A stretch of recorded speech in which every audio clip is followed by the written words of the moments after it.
everybody. Make some noise right now. Come on. All right, I understand the majority of the audience is class of 1979. Get your own plug, whatever. Anybody mind, just off the top, I'll be careful, but anybody mind if I make fun of you at all? Right on. 100 reservations, y'all leave that many empty tables. Should have been class of not on time. Y'all need to go to Country Buffet and get the rest of them.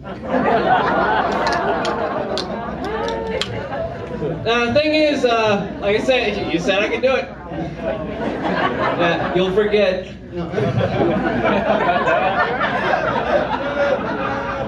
Thing is, back when I started doing comedy, which is probably around your first pregnancy, the thing is, I've been doing it for a little while, and isn't it kind of weird that now you can't smoke in a comedy room? It doesn't make sense. We're in Virginia. I mean, that's what got us started. Tobacco, that was a cash crop. Some of you teach that. But the thing is, like, that's what got us started. Tobacco got Virginia started. And now we can't do it in bars? That's stupid. Make some noise if you want to go have a cigarette. Not during my set. But it is so stupid. You don't do it. That's like taking weed away from Jamaica. Or taking cocaine away from Whitney Houston. Or Chris Brown's fist from Rihanna.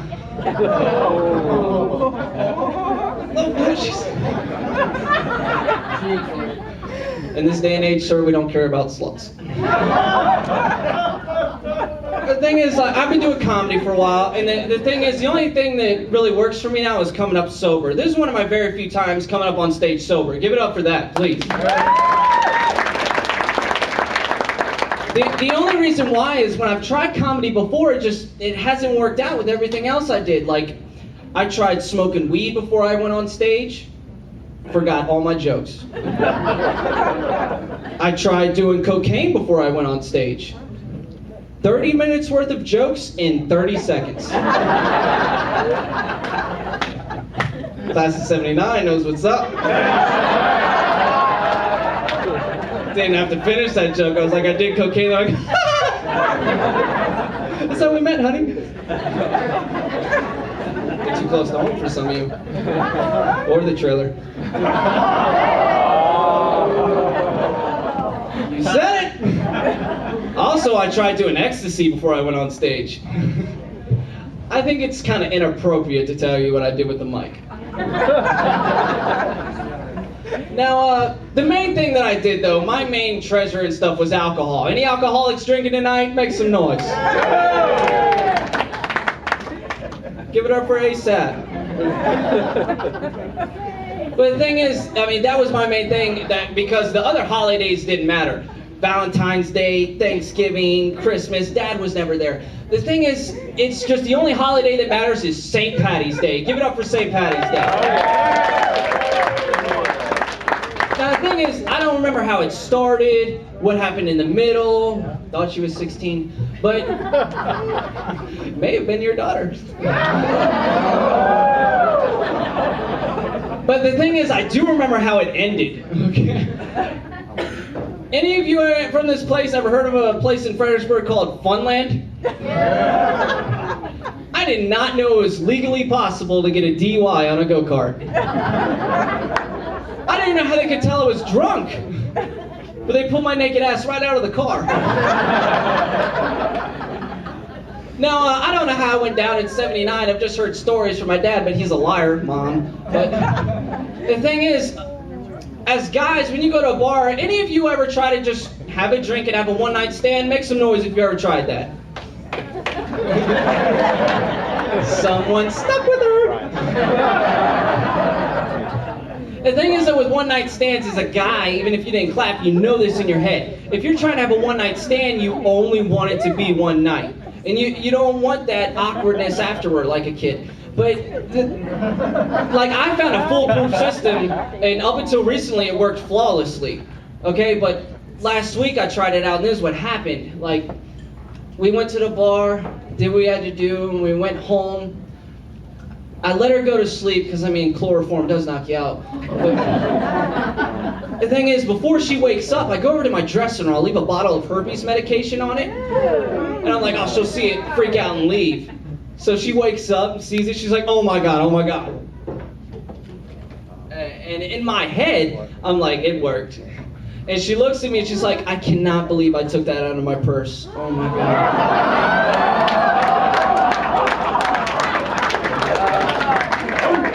These are jokes. I'm dead serious.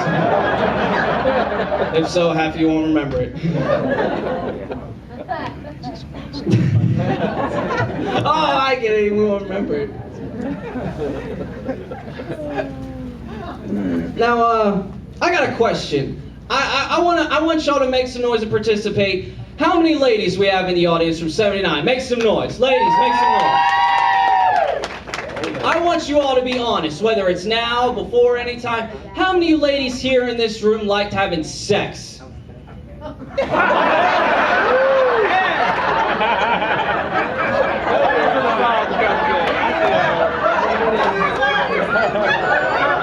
Same thing you did. Wow. There's ever a time I could go back to.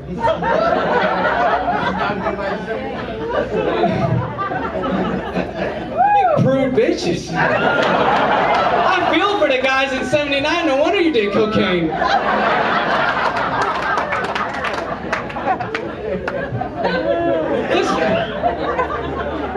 Just in general, forget 79. Any of you ladies here ever had sex and you liked it rough?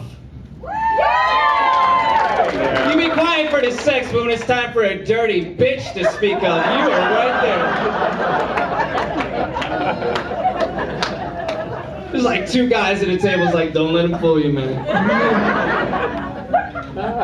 The thing is, when I was in high school, this is when colors went. The thing is, when I was in high school, I met this girl and she told me she liked it rough, and I was like, what does that mean? And she was like, well, you gotta smack me, you gotta talk dirty to me, you gotta pull my hair. And I was like, whoa, we went from misdemeanor to felony.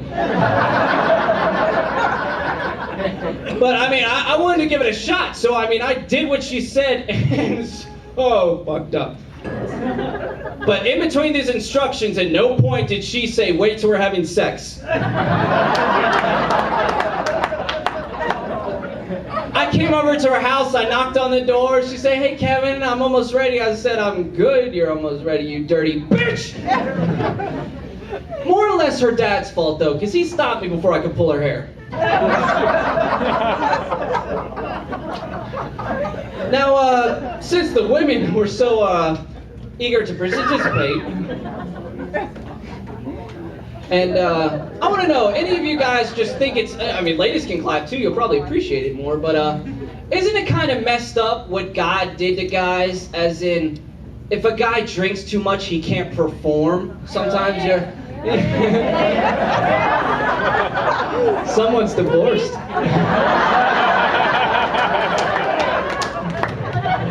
Same thing. The thing is, though, that happens and it sucks. Can I hear some of the nicknames for it? Anybody have a nickname ready for a guy who can't perform? Let me hear one. Whiskey dick.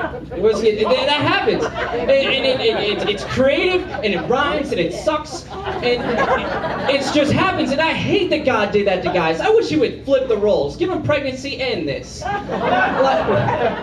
a guy's messing with a girl, he fed her a couple drinks, and all of a sudden he's like, yeah, all right, we're gonna... Oh. Really? You can't even open? 79 knows what's up. But how we have nicknames, we would make them for y'all.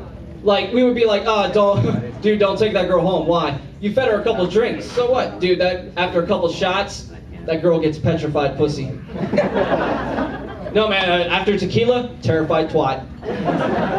Claustrophobic clam. I could go on forever. Now, this is kind of more appropriate for what I said earlier. You know what sucks about being a guy, especially when you're trying to hook up with a girl who won't put out 79? The thing is, when you're arguing back and forth, the woman is the only one who's allowed to cut us off. The woman in an argument. Better learn anal. The thing is, the woman's the only one who's allowed to cut us off, and that's messed up. Because, I mean, it's never happened with a guy. How many guys have been in an argument and been like, you listen here, twat. You keep this up, and I'm not waking you up at 3 in the morning going, hey. Hey. Chew. Guess who's sorry? Now, before I get out of here, I like to really feel an audience since someone wasn't getting felt 20 years ago. How many of you here, whether it was then or now, have a crazy ex? Make some noise if you have a crazy ex.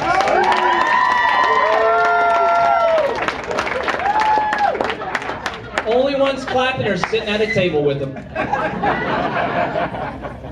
The thing is, when you have a crazy ex, you can't break up the same way. All right, it's not possible. It's not a normal thing. There's annoying text messages. There's nonstop emails, restraining orders, whatever. The thing is, I couldn't get rid of this girl, and I finally found a way. All right, I finally found a way to get rid of this girl. This is what I did. I went to a party.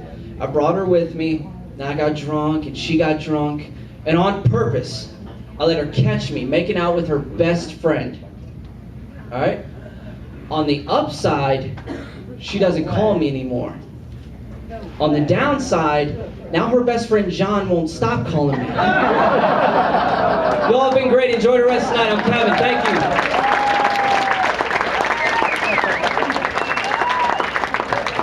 One more time for Kevin Dodd, everybody.